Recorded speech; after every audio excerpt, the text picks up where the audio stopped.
kick 来了来来过来喂哇 kick 来了过 top east top west top 3 top 4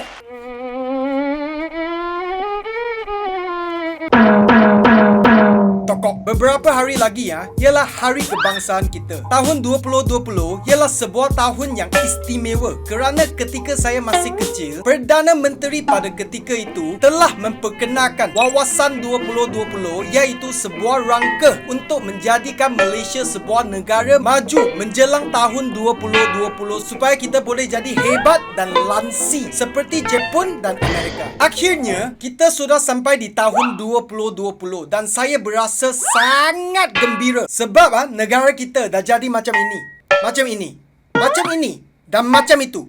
Hari ini kita akan teliti mengapa walaupun sudah lebih 30 tahun berusaha, kita masih tetap tak dapat jadi negara maju, bahkan sampai kalah pada adik kita Singapura. Kenapa? Lalu cakap kenapalah. Bro, tahu kenapa? Ask me nasty question, I'll give you a nasty answer.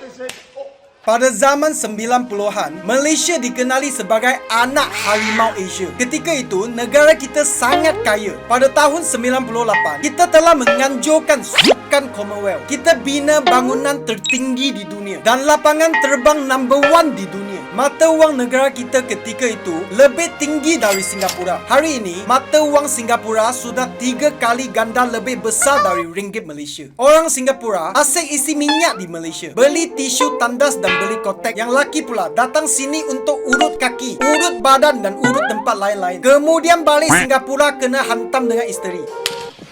Saya dah buat sedikit selidik dan telah sediakan 3 sebab utama kenapa Malaysia tak dapat jadi negara maju di tahun 2020 ini. Kemudian saya akan berikan 3 cara menyelesaikan supaya kita dapat menjadi negara maju menjelang tahun 2030 nanti. Kalau lepas tonton nanti kamu rasa apa yang saya cakap ni masuk akal, tolong share pada member-member anda. Kalau anda rasa tak logik sekalipun, tak payahlah nak report polis. Okey thank you Thank you lah. Thank you. Jangan macam ni. Okay?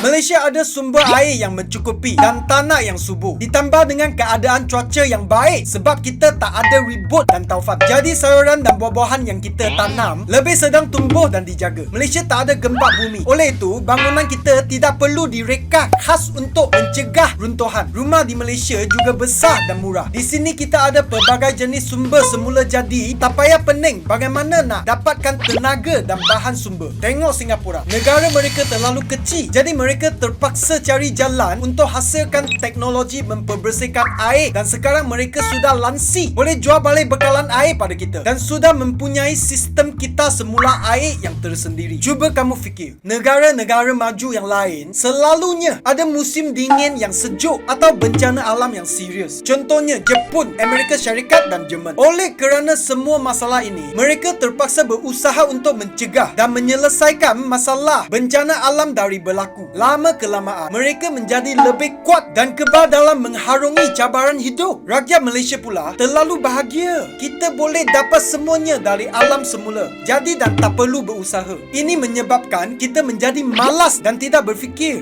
Kita tiada kesedaran untuk berdepan krisis dan tak guna otak untuk selesaikan masalah. Oleh itu, apabila orang lain semakin berusaha dan maju, kita pula hanya kekal di tempat asal. Ini ialah isu yang pertama, iaitu malas. Demi untuk mendapatkan undi dari kaum Bumiputera, kerajaan Malaysia yang dulu telah memberikan keistimewaan dan perlindungan khas pada kaum-kaum Bumiputera. Contohnya pelaburan dalam syarikat, pembelian rumah dan yang penting sekali, kota kemasukan pelajar ke universiti tempatan, iaitu memastikan pemberian slot yang tinggi pada kaum Bumiputera dan hanya memberikan 10% kemasukan pada pelajar-pelajar bukan Bumiputera. Ini menyebabkan pelajar-pelajar cemerlang bukan Bumiputera yang tidak menerima kemasukan di universiti tempatan terpaksa berhijrah ke luar negara untuk melanjutkan pelajaran. Mereka juga terpaksa bekerja untuk mencari duit untuk memenuhi kekurangan diri sendiri. Bagi mereka yang terpaksa berhijrah ke luar negara, ibu bapa mereka terpaksa bekerja dengan lebih keras untuk mendapatkan duit untuk anak-anak mereka. Lama-kelamaan, mereka yang lebih berusaha ini akhirnya akan menjadi lebih kaya berbanding yang lain. Anak-anak yang menerima pendidikan di luar negara ini sudah pasti lebih berkualiti. Tambahan lagi, mereka hidup bersendirian dan bersusah payah di negara lain. Maka pasti tahap pemikiran dan kematangan mereka lebih tinggi. Sebaliknya, pada mereka yang belajar di Malaysia pula akan menjadi lebih malas dan lemah kerana semuanya dikecapi dengan terlalu mudah dan tiada pergobanan diperlukan untuk mendapatkan sesuatu. Jika pelajar bukan Bumiputera gagal, mereka akan menyalahkan pelajar Bumiputera kerana telah merampas hak mereka untuk melanjutkan pelajaran. Manakala pelajar bukan Bumiputera yang berjaya pula akan memandang rendah pelajar Bumiputera di Malaysia. Masalah ini akan membawa kepada isu perkauman yang serius. Kedua-dua pihak saling bertengkar dan hari-hari gaduh. Pihak Bumiputera takut hak istimewa mereka akan dirampas dan pihak bukan Bumiputera pula memandang rendah pada pelajar Bumiputera. Sebuah negara mempunyai isu perkauman memang takkan maju sampai bila-bila sekalipun. Kalau kamu tanya saya, siapa sebenarnya Bumiputera? Bagi saya terdapat 3 teori. Pertama, Bumiputera ialah orang asli. Yang lain, semuanya pendatang. Termasuklah orang Cina, orang India dan orang Melayu juga. Kerana mereka sebenarnya datang dari Indonesia. Teori ini lebih sebab kawan-kawan Melayu saya yang lain pun bersetuju. Teori yang kedua, mereka yang telah berhijrah dan menetap di Malaysia sebelum kita mencapai kemerdekaan pada tahun 1957, semuanya adalah Bumiputera. Tak kira bangsa dan kaum, kerana mereka telah hidup di tanah ini dan telah bersama-sama mengecapi kemerdekaan. Oleh itu, seluruh waris dan keturunan dari mereka yang telah menetap di tanah ini sebelum mengecapi kemerdekaan bersama-sama juga harus dianggap sebagai Bumiputera. Teori ini selalunya hanya akan disetujui oleh golongan yang mencintai negara Malaysia seperti diri saya lah. Teori ketiga adalah semua orang asli dan kaum Melayu dianggap sebagai Bumiputera dan yang lain semuanya bukan. Teori ini adalah desai yang kini sedang digunakan pakai oleh kerajaan. Sebenarnya teori ini digunakan oleh kerajaan sebelum ini untuk memancing undi saja. Tapi oleh kerana terlalu lama dan semuanya telah biasa dengan dasar ini dan akhirnya ia telah menjadi kenyataan. Rasuah yang saya nak bincang di sini bukanlah rasuah minum kopi, teh tarik atau teh ais limau kurang manis. Itu semua hal kecil saja. Individu yang saya memaksudkan adalah pengawai-pengawai tinggi dari setiap sektor yang menerima komisen yang tinggi serta duit haram dari pengendalian projek-projek swasta dan kerajaan. Jumlah duit yang ditelan sejak kita merdeka telah mencapai beberapa trilion. Trilion tau. Pengawai yang berpangkat lebih tinggi mendapatkan habuan yang lebih besar dan rasuah diberikan di setiap peringkat sehingga habis dimakan semua duit rakyat sekaligus menjejaskan pembangunan negara kita. Cuba bayangkan, kamu ada RM10 nak beli sayur kangkung, tapi tiba-tiba ada orang curi RM8 dari kamu dan kamu hanya tinggal RM2. Apa lantau lu boleh buat dengan RM2? Mesti kehidupan kamu terjejas kan? Apa yang teruk ialah mereka yang makan rasuah ini takkan kena tindakan undang-undang. Mereka hanya perlu naik pentas dan rakyat akan suka dan undi mereka. Kenapa? Sebab mereka pandai mulut manis, pandai bodek. Sama macam saya lah. Semua awet suka pada saya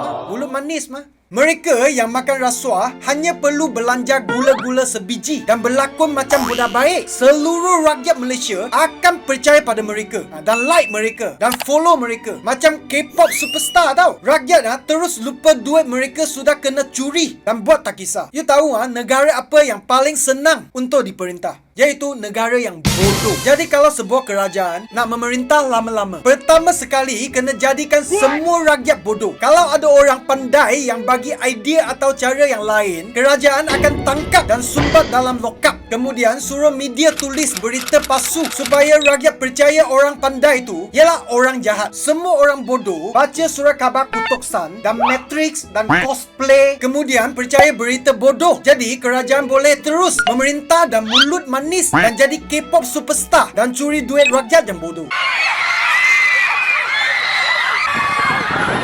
Ketiga-tiga sebab di atas adalah kenapa Malaysia tak dapat capai wawasan 2020. Kita tak boleh patah hati. Sebab saya dah sediakan 3 cara menyelesaikan supaya negara kita boleh mencapai wawasan 2030. 3 cadangan ini memang power punya. Bukan main-main punya.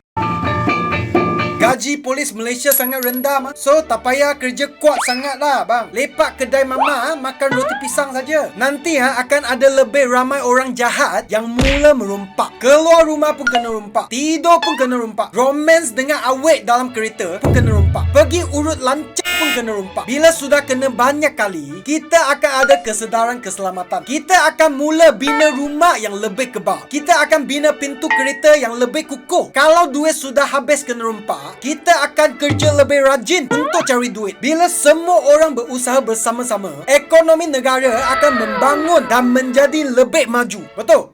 Betul tak? Aha.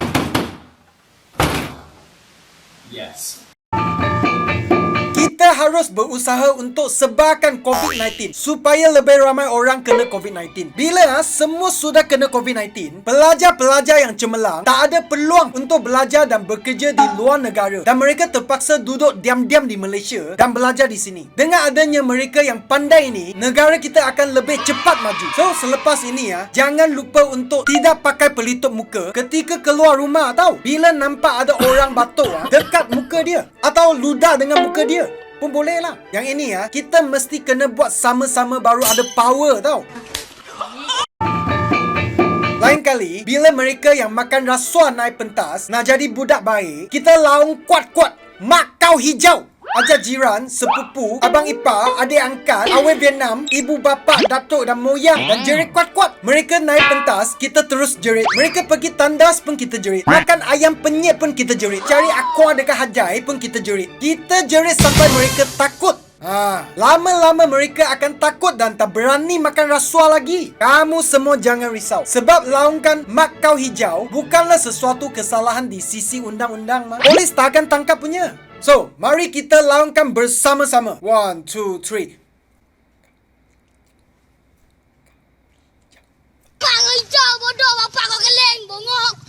Mak kau hijau. Ketiga-tiga cara di atas, kalau kita buat bersama-sama, saya pasti nanti tahun 2030, kita pasti akan jadi negara maju. Marilah kita berusaha untuk impian ini. Tak lama lagi, kita akan sambut Hari Kebangsaan. Saya nak ucapkan selamat Hari Kemerdekaan pada semua rakyat Malaysia. Tak kira kamu bumi putera atau bukan bumi putera atau orang asli. Sebab kita semua anak Malaysia kan?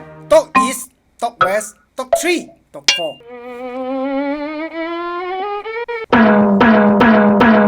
Tokok Malaysia boleh. Happy birthday. Malaysia boleh.